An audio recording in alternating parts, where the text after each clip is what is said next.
Հարգելի հեռուստադիտողներ, ինչպես գիտեք, հունիսի 7-ին կայանալիք համապետական ընտրություններին ընդառաջ շարունակվում է նախընտրական քարոզարշավը։ Այս ընտրություններին առաջադրվել է 19 քաղաքական ուժ, 16 կուսակցություն եւ 3 կուսակցությունների դաշինք։ Տեր կանգնիր խաղաղությանը կարգախոսով քաղաքացիական պայմանագիր կուսակցությունը այսօր քարոզարշավը շարունակում է իրականացնել Լոռու մարզում։ Այս պահին ես պատրաստվում եմ զրուցել Լոռու մարզպետ, Լոռու մարզի շտաբի պետ Արեն Մկրտչյանի հետ։ Պարոն Մկրտչյան, նախ շնորհակալ եմ համար եւ կցանկանայի ձեր գնահատականը լսել ընդհանուր այս 12 օրվա կտրվածքով թերևս ինչպես է ընթանում քարոզարշավը, քանի որ նաեւ Լոռու մարզում քարոզարշավի իրականացման պատասխանատվությունն է դրված ձեզ վրա, շփումներ քաղաքացիներիդ ինչ են ցույց տալիս, ինչ տպավորություններ են։ Շնորհակալ եմ ես հնարավորության համար նույնպես, արդեն ավելի քան 60 բնակավայրում եմ եղել մարզի 129 բնակավայրից եւ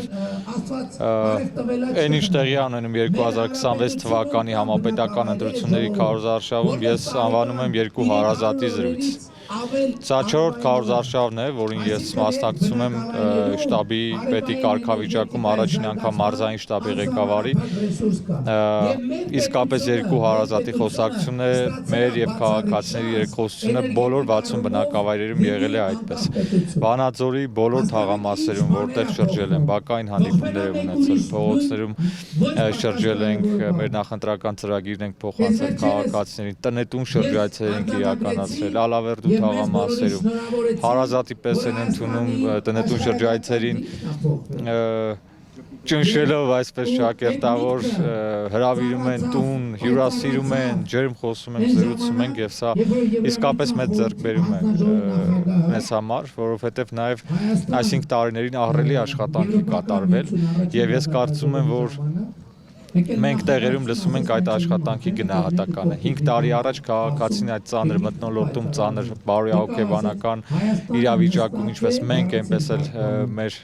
քաղաքացիները մեզ շանս տվեցին, հնարավորություն տվեցին, քվե տվեցին եւ դա մենք ընկալում ենք որպես ուղերձ գնացեք աշխատեք։ Եվ մենք գնացել աշխատել ենք 5 տարի անց վերադարձել ենք խաղաղությամբ, վերադարձել ենք առողջության համընդհանուր ապահովագրությամբ, վերադարձել ենք թոշակների վերադարձել ենք ամրաշինական կառույցների կառուցմամբ, նոր սպառազինությամբ, ուսուցիչների կամավոր ատեստավորմամբ, 5000 կիլոմետր ճանապարհով եւ այլն եւ այսպես շարունակ 300 դպրոց 500 մանկապարտեզով ու ես կարծում եմ սա է ամենը որ մեր խոսակցությունը ստացվում։ Առաջնահերթ պահանջը ո՞րն է իշխանություններից։ Ինչ են առաջնահերթ ասում ձեզ, թե որպես մարզպետ, թե նաեւ այս ընտրություններում գնահատում են խաղաղությունը եւ իսկապես հույս ունեմ կանսան մեր ուղերձին, դեր կկանգնեն խաղաղությանը մեր քաղաքացիները, որտեղ խաղաղությունը ինչպես վարչապետն է նշում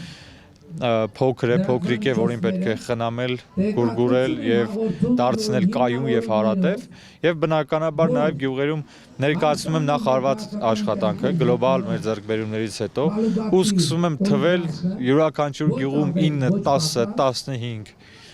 մինչև անգամ 20 ծրագիր, գյուղեր ունենք 37 ծրագիր ենք իրականացրել։ Դեռ մնում են իհարկե խնդիրներ, ես չեմ ասում, որ բոլոր խնդիրները լուծել ենք, բայց կարևորը գիտեք ինչն է,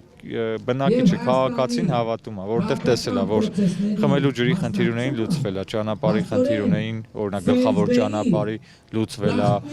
չգիտեմ, լուսավորության համակարգի խնդիր ունեին լուծվել է,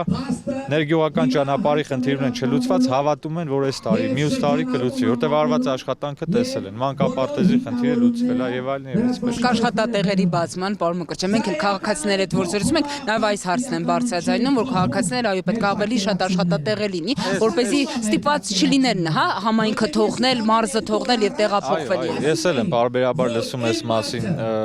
հարցադրումներ, բայց այստեղ իրականում բանավեճի տեղեր կան, պետք է ազնիվ լինենք։ Նախ 308,000 նոր աշխատատեղ է ստեղծվել մեր երկրում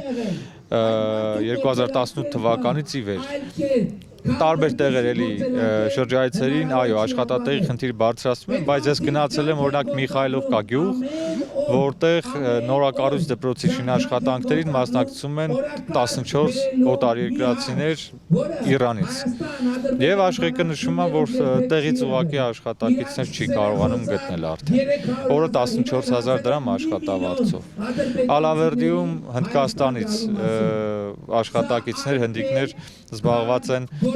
ասֆալտապատման աշխատանքներով։ Եվ այլն եւ այսպես շարունակ։ Բազմաթիվ ռուսներ կան մեր երկրում մայրաքաղաքում մասնարարապես, ովքեր տարբեր աշխատանքներ են անում, առաքիչ են աշխատում եւ այլն, բայց ինչպես աշխատատեղ չկա, եթե մարդիկ Իրանից, Ռուսաստանից, Հնդկաստանից, Ֆիլիպիններից գալիս են Հայաստան, աշխատում են եւ իրենց տուն գումար են ուղարկում։ Էս էլ կա։ Միայն Լոռու մարզում 2025 թվականին 230 միլիոն դոլարի կապիտալ շինարարություն է իրականացվում։ Դուք պատկերացնում եք դա քանի աշխատատեղ է նոր։ Յուրաքանչյուր կրթահամալիրում նորակառույց մոտավորապես 40-ից 60 աշխատակից է ներգրաված։ Քանի կրթահամալիր են կառուցում, 30-ը հիմնանորոգում կամ վերանորոգում են, 30-ը։ Եվ այլն եւ այդպես շարունակ։ Այսինքն այստեղ բանավեճի տեղ կա իրականում։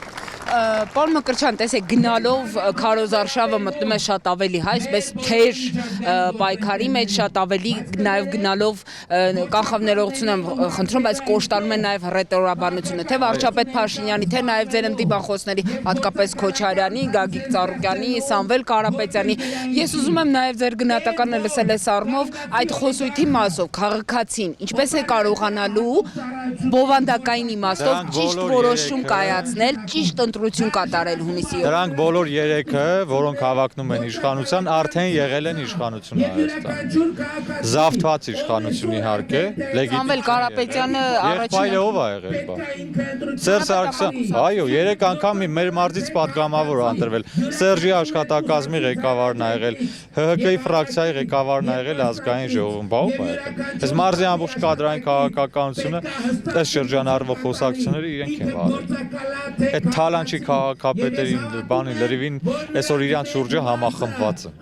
Բոլոր մերժվածների բանա, Լոռու մարզային հավաքական է, կարծես դրանց նախընտրական ցուցակը։ Բոլորը նախկին հանրապետականներ են, գրեթե իրեն ցուցակում ընդգրկված Լոռու մարզի ներկայացուցիչները։ Ռոբերտ Քոչարյանի մասին դե կարիք չկա, պատմեմ, այստեղ օրինակ ավագ սերնդի ներկայացուցիչներ կան, Սվերդլով գյուղում ենք, հատորներ կպատմեն քաղաքացիները, կարծում եմ Գագիկ Ծառուկյանը կոալիցիա կազմեց ՀՀԿ-ի հետ 2008 թվականին, երբ 10 ցուցարի դիակը դեռ չես ծառել Երևանի կենտրոնում։ Հիմա ինչ են ուզում։ Գյումրու սցենար են ուզում կրկնեն, բան առանձին ճակատներով կան, միավորվեն իրար, բանը Կալուգացին չի կարա երկրի ղեկավարի 65 հատ անձնակիր ունի, բանը Ռոբերտ Քոչարյանին բերեն, Վարդանի 2 օպերացիա անեն ավելի մեծ մասշտաբներով, չի ստացվել, ուղղակի չի ստացվելու։ Այս զայնագրությունները հրապարակվում է հակակոռուպցիոն կոմիտեի, գումար բաժանելու, մարդկանց առնել փորձը, վարչապետն էլ դրա մասին խոսում։ Նողկալի ավակ, ես լսելիս անգամից վատ եմ զգում։ Այս մարդիկ իրանց լեզվամտածողության մեջ, ենթագիտակցության մեջ ինչի տեղ են դնում քաղաքացուն։ Ասում են դրանք սարքած ձայնագրություններ են, տարբեր գործիքների միջով սարքածը իրանց կողքը կանգնած շատերի ուղեղներն է։ Սարքած չի, թող գնան հակառակը ապացուցեն։ Բայց մարդիկ ձայնագրություններ, ցուցակներ, գումարներ, այդ օթից եկավ ընկավ բան, հա, իրանց այդ ձայները սարքվեցին, բան, անունները որ այդտեղ հնչում են, ում են տվել, ինչքան են տվել, ոնց են արել։ Այն որ ձայնագրության մեջ Վանաձորի բնակավայրերի թաղամասերի մասին է խոսում, դրան շտաբից ասում է բանա, Վարդան լվի ու Սվերդլովի կեսը քեզ եմ տալիս։ Դա դուք ով եք, որ բնակավայրի մասին է խոսքը, այդտեղ մարդիկ են, այդ ում ես ում տալիս։ Կոլապերաշկի բաժանելով, շալվար բաժանելով, 30,000 բաժանելով փորձում են լոռեցուն առնեն, լոռեցին հունիսի 7-ին, առնելու է Կալուգայտում Սամվել Կարապետյանի համար։ Մեր պետության ապագայի համար ինչ նշանակություն ունեն այս ընտրությունները։ Ճակատագրական նշանակություն է եւ բեկումնային նշանակություն, առանցքային նշանակություն են։ Ինչու՞, որովհետեւ 2018-ը ինչի մասին էր հեղափոխությունը։ Քաղաքացին երկրի ղեկը վերցրեց իր ձեռքը։ Այսինքն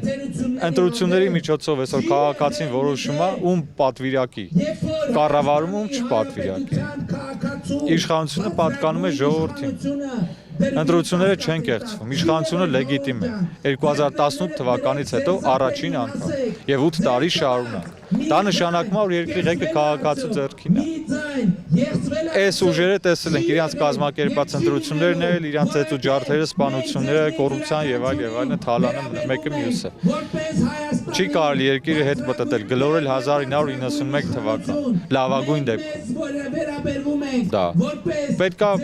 շարունակել օգնել զարգացման անիվը պատտվում է մեր երկրի առաջ։ Ես թվեցի ձեզ քիչ առաջ ահռելի ծրագրեր, ընդհանրապես փորձեցի շատ չչարաշահել ձեր ժամանակը, կարող եմ շատ ավելի երկար գյուղատնտեսական աջակցության ծրագրերից մինչև սոցիալական աջակցության ոլորտ։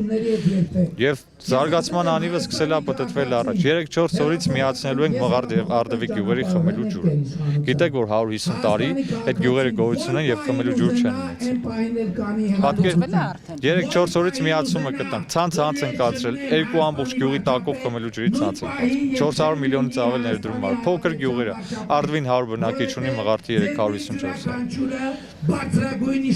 Պատտվում է այս անիվը առաջ, պետք է հրել ավելի այդ անիվը տեմպը արագացնել, ոչ թե կացեցնել։ Ես հավատում եմ քաղաքացու ողջախոհությանը, ժողովուրդը իմաստուն է եւ ժողովուրդը կորոշի ով լինի։ Ինչ որոշում կայացնի, այդպես էլ կլինի։